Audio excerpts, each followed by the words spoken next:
do you want to debate in college? What's it like? How can you get money? Things like that. I basically just have a bunch of random thoughts about what I've done and kind of seen over the course of the years. To give you some perspective, since I don't know quite all of you, I debated at the University of Kansas as an undergraduate. I've been coached 2 years at the University of Missouri, Kansas City, and I've now coached for about 4 years, going on my 5th year at the University of Texas in Dallas. So I've been on big squads at big schools that have a lot of institutional support. I've been at well-established programs that are a little bit smaller at UMKC, and then I've been on a squad at UTE that was up and coming when I started, and is now nationally established and has a ton of institutional support. So I kind of have an interesting cross-section of things. I work with kids in UDL, I work with kids who have been on the TSC circuit, and I've kind of seen a lot of stuff, especially as they transition to going into college. So, I'll kind of roll through kind of some of the ideas I have, and if you have any questions, just raise your hand. The basic thing I'd say is obviously college is different. I really don't probably need to harp on this all that much. You kind of change. You're going to move to different places. You're going to have new friends. You're going to be in a new environment. You'll probably be away from your parents, if not for the first time, and for a specifically long piece of time. And debate really kind of impacts that. Because most college debate tournaments, you will probably travel on Friday, and if you are lucky, you'll come back on Monday. More than likely, you'll come back on Tuesday. So if you're having to take classes all week, traditionally, you don't get to really take a lot of Monday and Friday classes. You kind of have to squeeze it all in into Tuesday, Wednesday, and Thursday, because you'll come back from the tournament, and then you'll have school. And if you're really on a hard schedule, you might actually go to a tournament again. That's usually pretty unlikely for people that are starting debating in college, but it's definitely, the sort of time commitment you need to be ready to make if you really want to do it. It's not kind of an easy thing to do. So if you're like, well, I'll debate in college just because, that way I can have an easy way and a cheap way to go to college, I assure you, working a job is probably a heck of a lot easier in a lot of ways and to pay for college than it is just to be like, well, I'll try and get a $2,000 award that covers part of my scholarship, but I'll travel every weekend to do it. One of the big don'ts I'd say is don't choose where you go to college just solely based on debate. You don't want to be stuck at a school and have a bunch of credit hours accumulated and then realize you hate it there and you hate debate and then decide you need to figure out whether or not you're going to stay or transfer. I've seen that go bad for a lot of people, and they're like, I want to move to the middle of nowhere, Mississippi, because they have a debate program and they're going to offer me $600 a semester to debate. And then they realize that they hate it there and they don't actually like college debate, and then they leave. So debate can be a very important part of your decision, especially if there's money involved. It can definitely be something that can really influence it. But think about other things, like where your friends are going, what you actually want to do, things like that. That being said, you should all obviously debate in college.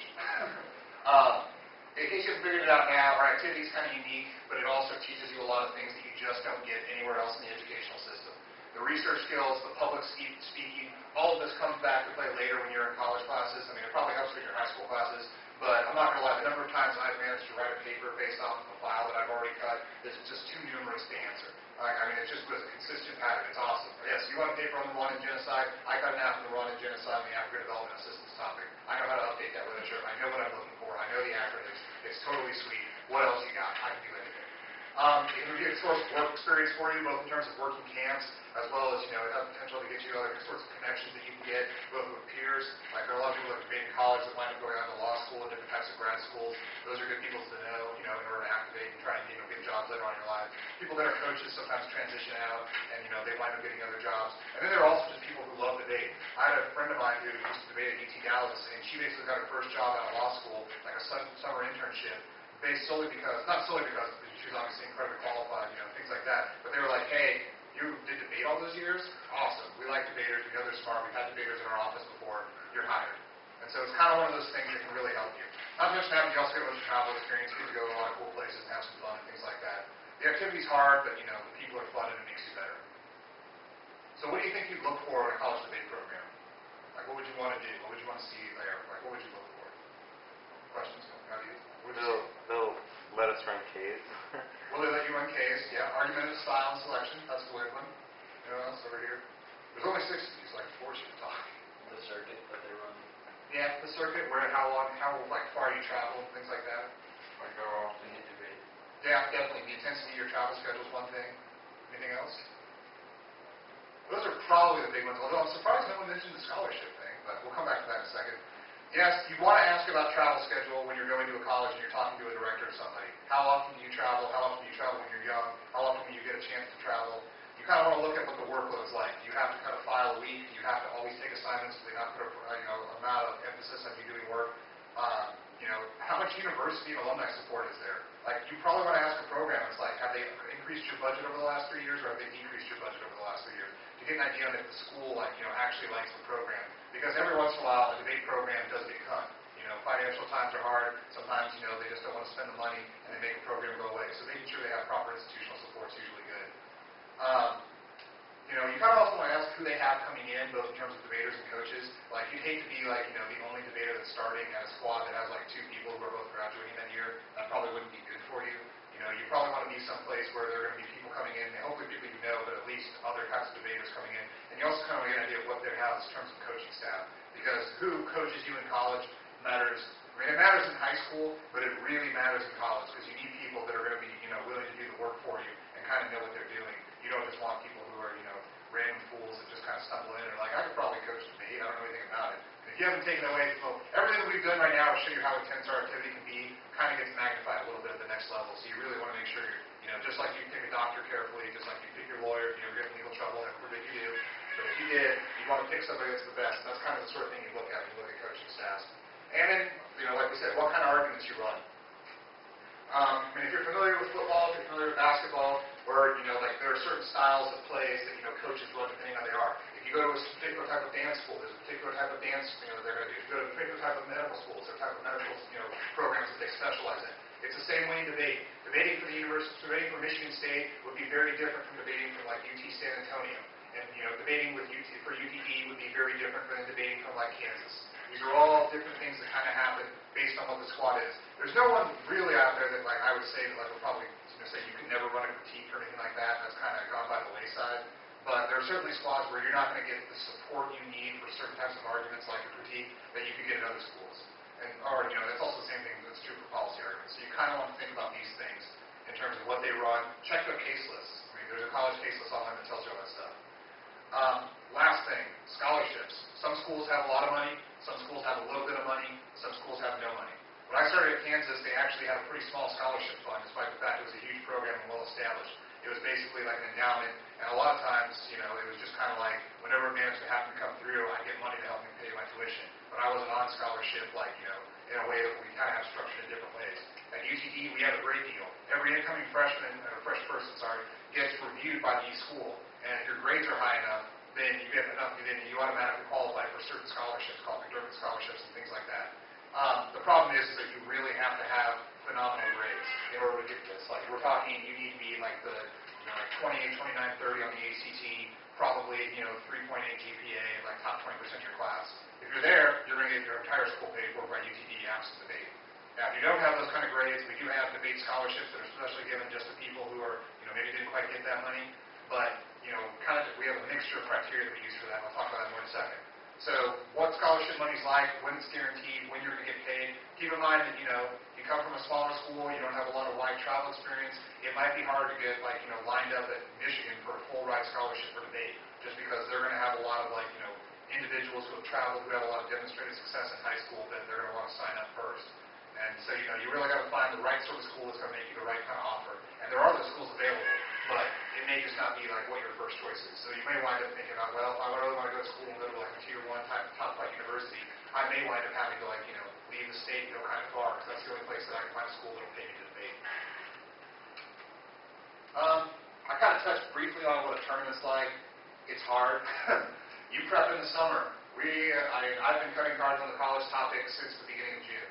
And that was when, just the resolution, just the area, we knew we were doing Middle East democracy systems now. We already had kids assigned to do work before there was even a resolution.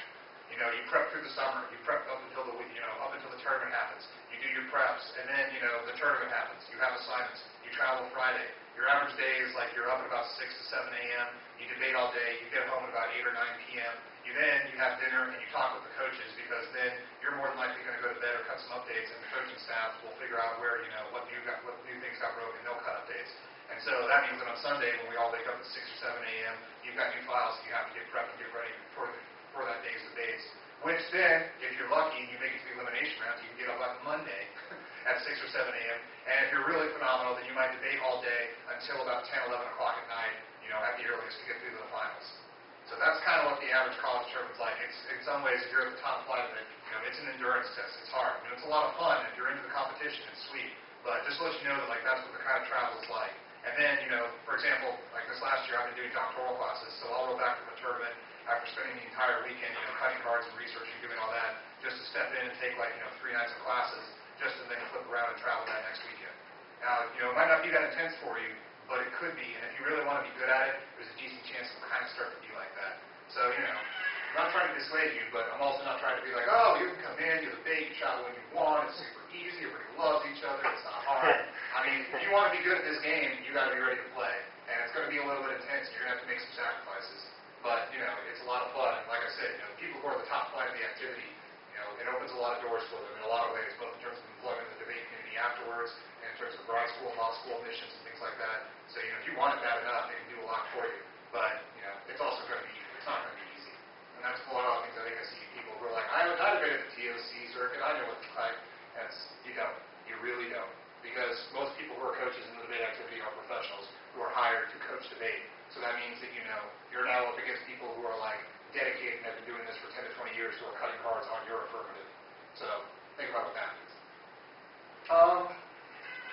You'll get more coaching though, keep that in mind. I think, how many of you are ever intensely prepped right before a debate by your coach? Like they come in, they have a bunch of cards, they're giving you stuff right there, they're telling you strategies, they're telling you what your new counter plan is, they're giving you cards, they're showing you what the solvency evidence says, they're showing you, they cut the studies that answer that.